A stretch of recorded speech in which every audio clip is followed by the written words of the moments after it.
देखिए, आप जंग के मैदान में होते हैं तो आप लड़ाई लड़ते हैं, उस लड़ाई के परिणाम का चिंता आप नहीं करते हैं।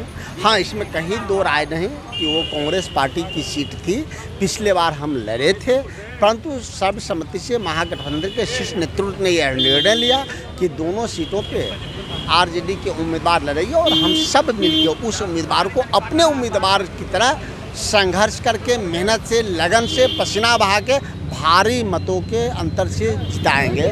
नमस्कार, आप न्यूज़ फाउंडेशन देख रहे हैं। मैं हूं आपके साथ वंदना। चुनावी हलचल के बीच महागठबंधन की ओर से दोनों सीटों पर प्रत्याशियों के नाम की घोषणा हो गई है। बिहार में गोपालगंज और मोकामा पर उपचुनाव हो रहे हैं। ऐसे में आज महागठबंधन की तरफ से बैठक की गई।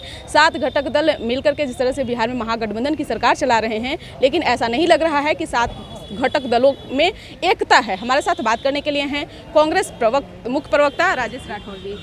कैसे इसको देखा जाए? महागठबंधन में तो अब तो कुछ नहीं बचा है। महागठबंधन में ही तो सब कुछ है। महागठबंधन के तमाम नेताओं ने बैठ के, महागठबंधन के तमाम शीर्ष नेतृत्वों के निर्देश पर जो बैठक हुई, उसमें जो सर्वसम्मति से पारित हुआ पास, उसमें कि दोनों प्रत्याशी जो नीलम सिंह जी हैं मोकामा से होंगी, संजय प्रसाद गुप्ता जी गोपालगंज के उम्मीदवार होंगे। हम तमाम महागठबंधन के सीट तो कांग्रेस का था, पार्टी लड़ी थी, लेकिन समय के अनुरूप जो फैसले लिए गए कि अब जो समय हालात का जो पुकार है, उसे सशक्त लड़ाई हम कैसे दे पाएंगे, कैसे उस सीट को जीत पाएंगे, तो सर्वप्रथम हम लोगों ने तय किया कि कौन सा उम्मीदवार वहाँ चुनाव जीत सकता है। तो हमारे दोनों उम्मीदवार इतने सशक्त हैं कि सामने वाले उम्मीदवारों की जमानत भी नहीं बच पाएगा। लेकिन अब तो जो आज का जो प्रेस कॉन्फ्रेंस हुआ, उसमें तो क्लियर हो गया ना कि कांग्रेस काफ़ी नाराज चल रही है। कहाँ नाराज चल रही है कांग्रेस पार्टी? मदन मोहन झा क्यों नहीं आए? आज आपको पता है कि हमारे प्रदेश प्रभारी यही थे और आज हमारे कांग्रेस पार्टी के राष्ट्रीय अध्यक्ष के उम्मीदवार मल्लिकार्जुन खड़गे साहब बिहार आए थे। उसमें जितने प्रदेश प्रतिनिधि हैं सबको उसमें भाग लेना था, तो सब लोग उसमें व्यस्त थे और हम भी पार्टी के निर्देश पे ही आए। मुझे नहीं लगता है किसी प्रकार का कोई संवादहीनता है और न किसी प्रकार की नाराज़गी है। सर्वसम्मति से सहर्ष स्वीकार करते हुए दोनों उम्मीदवारों के नामों की घोषणा की गई। लेकिन क्या आप लोग सपोर्ट करेंगे दोनों उम्मीदवारों को? क्यों नहीं करेंगे? महागठबंधन इसलिए तो बना है कि उम्मीदवार मिल नहीं रहा है, और फिर कैसे मोहब्बत आप लोग कर पाएंगे? दिल भी मिला है, दिमाग भी मिला है और आने वाले समय में जान लगाकर दोनों प्रत्याशियों को जिताने का प्रयास कांग्रेस पार्टी के एक कार्यकर्ता करेगा। देखिए, आप जंग के मैदान में होते हैं तो आप लड़ाई लड़ते हैं, उस लड़ाई के परिणाम का चिंता आप नहीं करते हैं।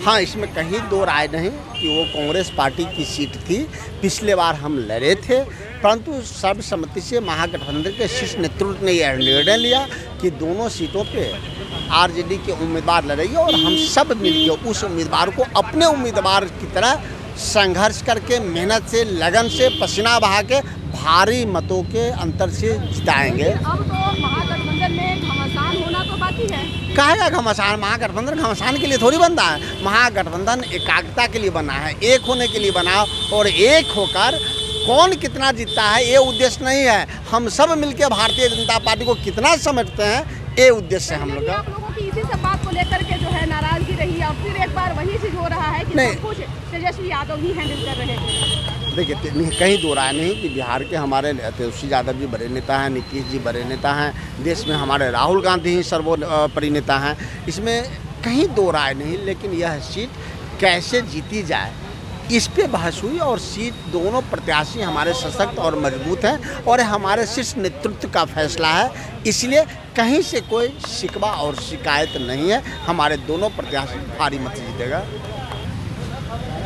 तो कहीं ना कहीं कांग्रेस का अंदरूनी दर्द जो है वो झलकता दिखाई दे रहा है। कहीं न कहीं महागठबंधन की तरफ से जो बैठक बुलाई गई, जिसमें कांग्रेस की तरफ से खानापूर्ति किया गया, प्रदेश प्रवक्ता आकर के बैठक में शामिल हुए। वहीं मदन मोहन झा की आने की सूचना थी, लेकिन मदन मोहन झा पार्टी दफ्तर नहीं पहुंच पाए। पिछले दफे जब चुनाव हुआ तो गोपालगंज सीट कांग्रेस के खाते में थी, इस बार कांग्रेस से छीन लिया गया है। अब देखने वाली बात होगी कि दोनों सीट राजद अपने पाले में किया है, तो क्या कुछ परिणाम होगा, क्या दोनों सीट महागठबंधन जीत पाती है या नहीं, यह देखने वाली विषय होगा। इस कर बस इतना ही। बने रहिए न्यूज़ फाउंडेशन के साथ। अब तक हमारे चैनल को सब्सक्राइब नहीं किए तो कर लीजिए। धन्यवाद।